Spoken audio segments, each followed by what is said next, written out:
Más oscuro que el negro. Más oscuro que el negro es uno de aquellos animes estrenados en la década de los 2000 que tienen una historia interesante detrás de su creación. Fue concebido originalmente mientras el director Tensai Okamura participaba en la creación de Wolf's Rain, como una antítesis a los personajes tan idílicos mostrados en este último anime, pues deseaba darles un lado oscuro mucho más desarrollado, contando, asimismo, con notorias inspiraciones en tramas de superhéroes, espías e incluso ninjas, destacando entre todas la del artista Shirato Sanpei con su manga sobre estos últimos, así como Roy Huggins con la antiquísima serie de The Fugitive. En 2007, se estrenaría Darker Than Black como producción original a cargo del estudio Bones, conocidos por la adaptación de obras populares como Full Metal Alchemist, My Hero Academia, o Mob Psycho 100.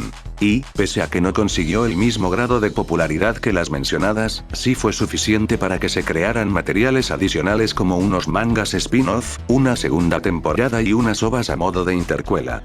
Y, francamente, entiendo el éxito, pues el concepto es la mar de interesante. Después de un acontecimiento raro que afectó tanto a la capital de Japón como a Sudamérica, el cielo fue cubierto por estrellas falsas que representan cada una a un contratista. Seres con capacidades sobrehumanas y una frialdad inimaginable. Precisamente nuestro protagonista, Hei, forma parte de este grupo, y es mandado al país del sol naciente para cumplir misiones encargadas por una misteriosa organización conocida como el Sindicato, sin saber todo lo que ocurriría después. Esta intrigante premisa le ha ganado un lugar especial entre un nicho reducido pero fiel de seguidores, que la consideran una joya subestimada del anime, e incluso la crítica le ha dado su reconocimiento.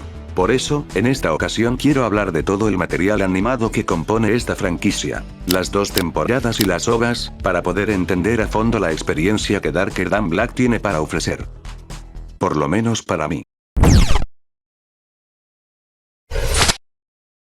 Desde el inicio, uno de los aspectos más destacables de esta obra es contar con un estilo único, algo que pocas consiguen. De hecho, el propio título ya nos da pistas sobre lo que miraremos. Una trama sobre misterios de índole paranormal, por lo que era necesario una propuesta técnica que acompañe ese tono enigmático, algo que la serie logra de manera destacable. El anime emplea una paleta de colores oscura y apagada, que no solo reafirma la sensación de incertidumbre, sino que también complementa el entorno urbano, cosa particularmente importante, pues las escenas suelen ocurrir durante la noche, por lo que conseguimos una ciudad inmersa en tonos fríos que se siente tangible, casi real.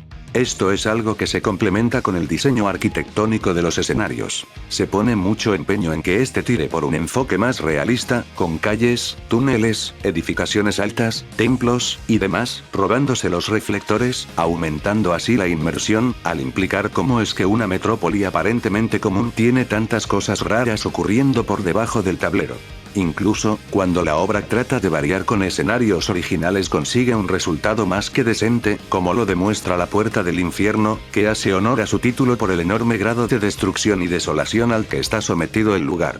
A esto se suma el hábil uso de luces y sombras, que no solo marcan el sentir de los personajes en determinados momentos, sino que también refuerzan la atmósfera general, de que algo siempre está oculto tras bambalinas. Esto se complementa de manera sobresaliente con el diseño de los personajes, teniendo cada uno características que los hacen destacar, aunque sea de manera mínima.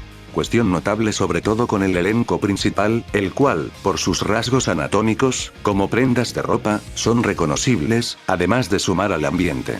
Hei es el caso más emblemático, pues su máscara blanca, que contrasta con su traje negro, no solo juega con el color, sino que tiene una implicancia sobre que oculta su auténtico yo tras una fachada, y este mismo principio se aplica a otros personajes, como Juan, cuyo diseño de hombre mayor y amargado transmite la sabiduría adquirida por la experiencia, pero también una distancia emocional, o la inexpresividad de Jin junto a sus ropajes, que refuerza su rol como doll, una muñeca sin alma. Otro aspecto que se destaca para bien es el apartado sonoro, no solo por el correcto empleo de los efectos de sonido, que contribuyen significativamente a la inmersión, sino también por la calidad de la dirección y la composición musical.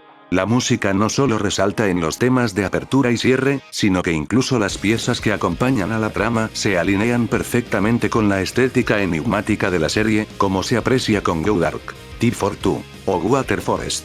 La fotografía es otro de los apartados mejor cuidados. Los planos no solo capturan con precisión las emociones de los personajes, sino que también contribuyen a crear el ambiente urbano y misterioso tan característico de la serie. Las tomas generales, en particular, aportan mucho a la atmósfera, mientras que la dirección de escenas, sobre todo en las secuencias de acción, mantiene un excelente ritmo, así como coreografías, logrando que, aunque cortos, los combates se sientan dinámicos y bien ejecutados, sin que esto afecte el detalle en los dibujos, lo que da como resultado una obra técnicamente sólida. Realmente es notorio el trabajo puesto para que esto respire estilo. Sin embargo, el problema llega con la segunda temporada, donde, debido a un cambio prácticamente total de enfoque, gran parte de ese aire misterioso es disipado. En su lugar, nos presentan una estética bastante diferente, que parece inclinar malamente la obra a un shonen de peleas genérico, con diseños más caricaturescos, una iluminación menos eficiente, así como una paleta más brillante, lo que contrasta de mala manera con la atmósfera enigmática de la primera mitad.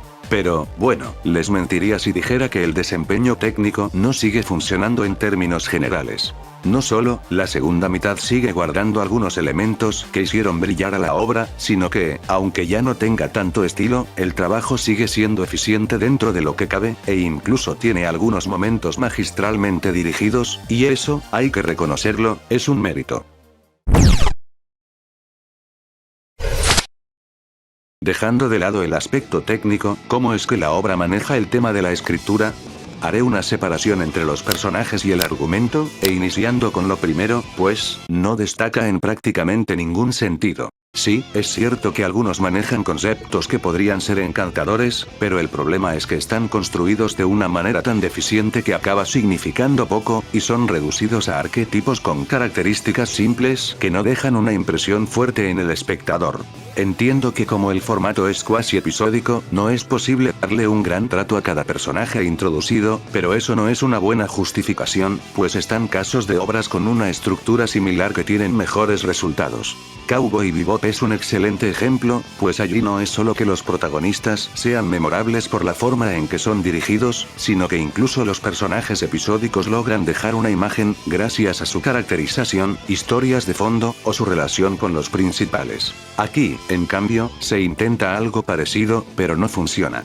Todo se aborda desde un enfoque tan superficial, insípido, e incluso ambiguo, que resulta complicado recordar a muchos de los personajes, y si a eso se le suma, el que en muchos casos no tienen más trascendencia que la de ese episodio en particular en el que aparecen, aun si tienen o deberían tener un peso en la trama, simplemente no conectan.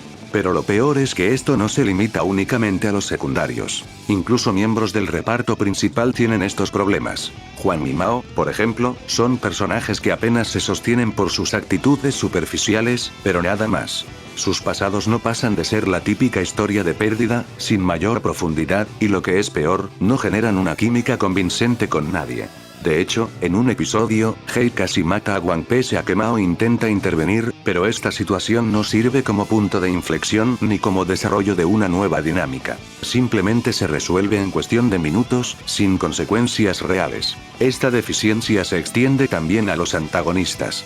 Los miembros de la policía apenas tienen personalidad, y la única que podría considerarse destacable es Misaki, únicamente por tener algo más de sentido común que el resto y una obsesión con BK-201. Pero eso es todo. No tiene un arco, ni una dinámica destacable con nadie más. En cuanto a Amber, la supuesta antagonista principal, no pasa de ser el cliché del personaje misterioso que mueve los hilos desde las sombras, pero sin tener nada sólido que respalde su relevancia.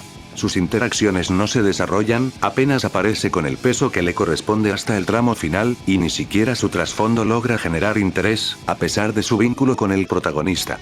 Falla en prácticamente todo, ni siquiera podemos darle algún mérito en orquestar el plan que tenía para cambiar las cosas, porque Hei se lo acaba frustrando de una manera bastante estúpida debido a malos cálculos, dándonos la idea de que todo lo que construyó fue una gran pérdida de tiempo. Y la segunda mitad no mejora este panorama. Al contrario, es aún peor. Los nuevos protagonistas, Suo y Juli, no solo carecen de química por sus interacciones poco trabajadas, sino que se sienten increíblemente planos en cuanto a personalidad.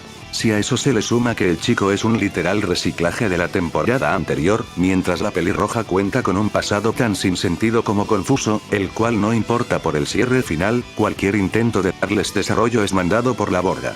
Los antagonistas, por su parte, son aún más insustanciales, limitándose a una tipa mandoneada sin carisma, y un degenerado, ninguno teniendo ni el tiempo, ni el tratamiento requerido para destacar. Y claro que no todo es negativo, pues algunos personajes de episodios concretos logran conectar con la audiencia gracias a su carisma, trasfondo e incluso química, pero estos son más casos aislados que la norma. Los únicos que son medianamente rescatables son Hei y Jin.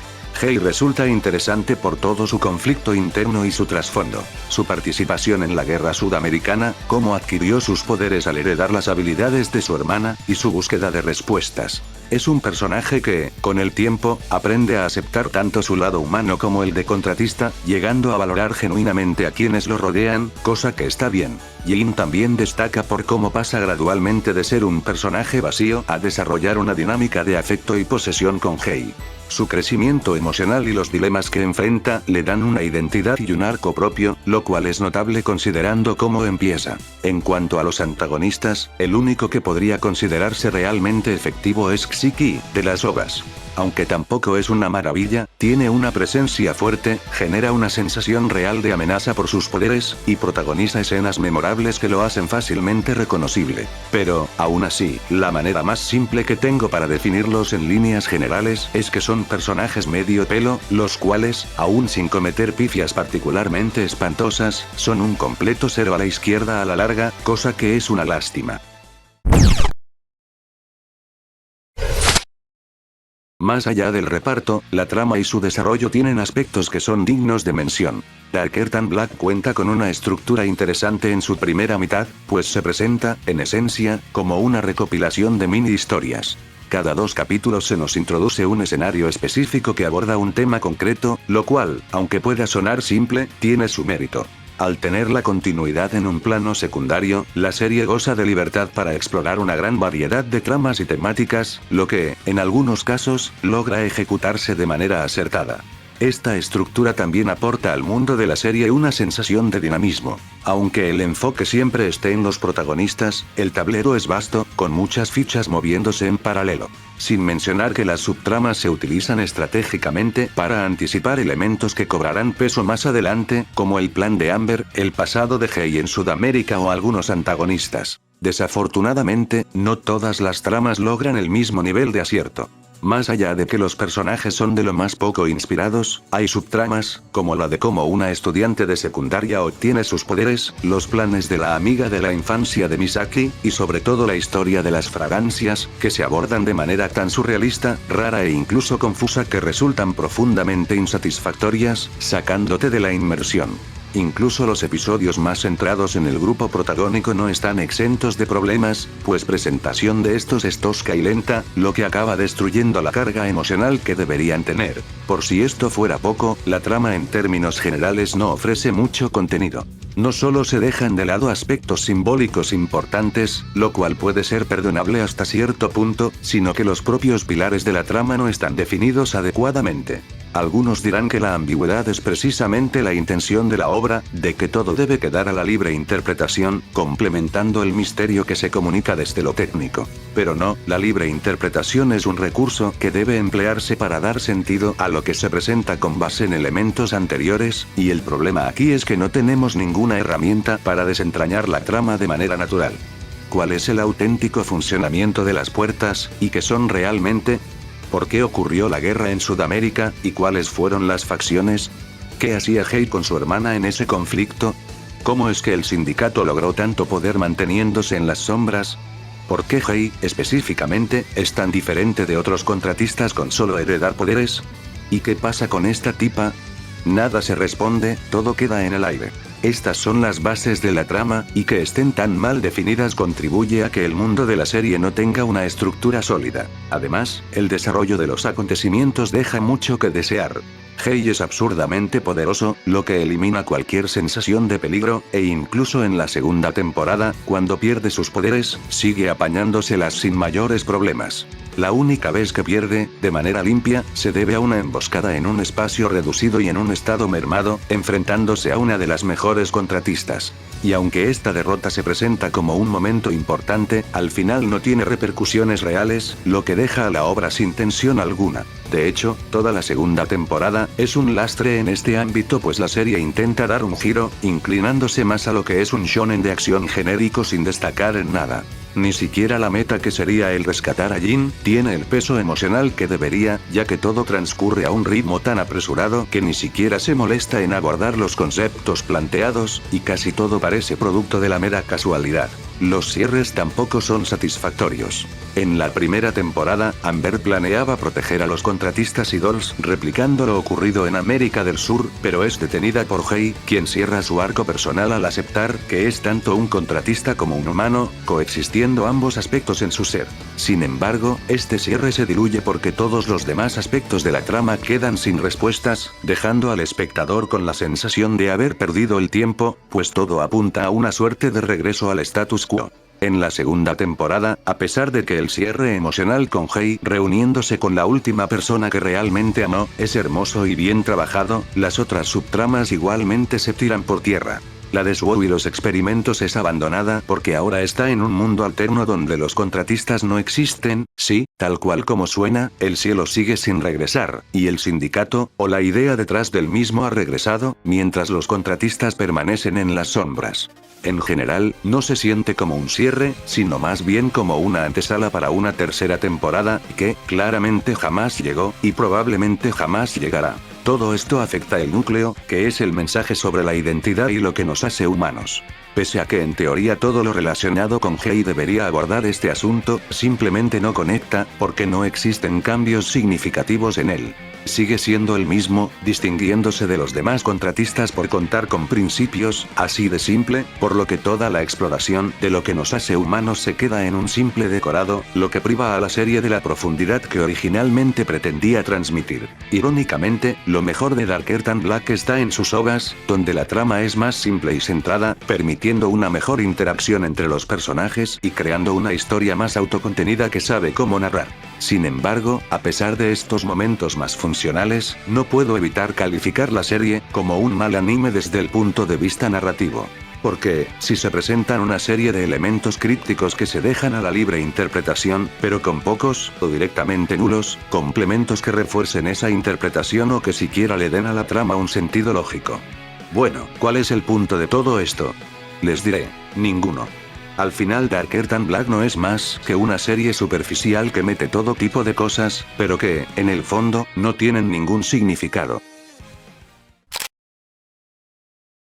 Creo que la mejor forma de describir Darker Than Black es que es una obra irregular.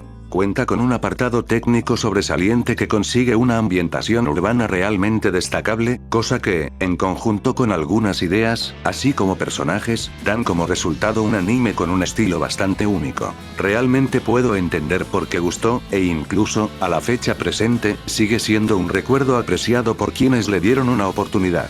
Desgraciadamente, ese mismo aire de misterio es lo que le acaba jugando en contra. La serie falla en plantear un mundo sólido, así como un desarrollo interesante, o tan siquiera funcional, de los acontecimientos. Y esto es producto de lo que dije a lo largo de la crítica. La aparente necesidad de dejarlo todo en el aire, en un pésimo intento de darle a la obra una fachada de complejidad que simplemente no tiene, acabando todo en una experiencia insípida que no aguanta una mirada más profunda, porque, sencillamente, no tiene mucho por ofrecer. No es una obra que repudie. De hecho, admiro todo lo que intenta lograr. Simplemente me parece una pena que, teniendo tanto potencial, termine así de desperdiciada por una notoria falta de dirección. En fin, con eso, concluiría esta crítica. Recuerden seguirme en mis redes sociales, en las cuales puede que encuentren algo que les interese. Sin más, me despido, hasta la próxima.